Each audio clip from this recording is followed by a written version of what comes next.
নাদনঘাট থানার অন্তর্গত গৌরঙ্গপাড়া মোড় সংলগ্ন এলাকায় বাইকের সাথে ছোট হাতি গাড়ির মুখোমুখি সংঘর্ষে আহত 3।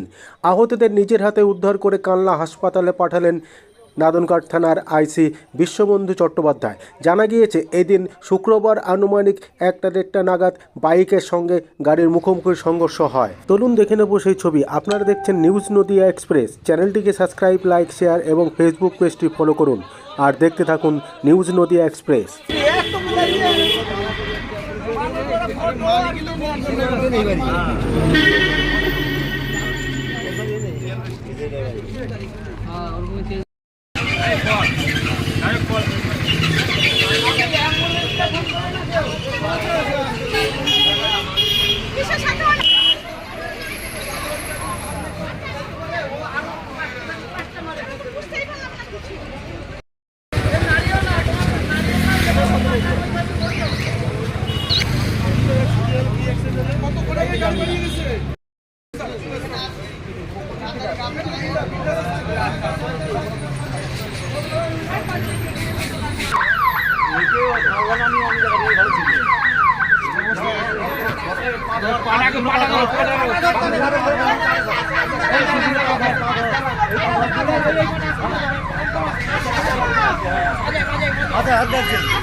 ঘটনাটা স্কুটি গাড়িটা, ওই গাড়িটা এখানে আসছিল, কোম্পানির গাড়িটা এদিকে যাচ্ছিল। কোম্পানি বলতে কি কোম্পানি? ওই কি কোম্পানি আমি খেয়াল করিনি, যে মোটর সাইকেল ছিল। আচ্ছা, দিয়ে ওর সঙ্গে ডান সাইডে গাড়ির সঙ্গে মোটর সাইকেল মানে পায়ের সঙ্গে ধাক্কা লেগে যায়। আচ্ছা, দিয়ে ওরা ওখানে গিয়ে পড়ে যায়, পা ফ্র্যাকচার হয়ে গিয়ে।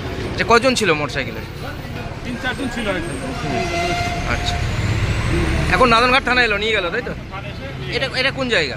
গৌরঙ্গপাড়া। আপনার নাম? প্রদীপ দেবনাথ।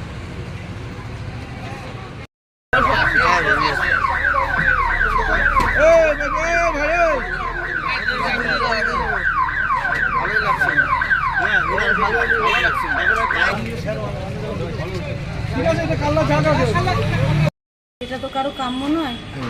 আর এর জন্য যারা গাড়ি চালায় তাদের সাবধানে গাড়ি চালানো উচিত, এবং যারা বাইক চালায় তাদের হেলমেট পরা দরকার।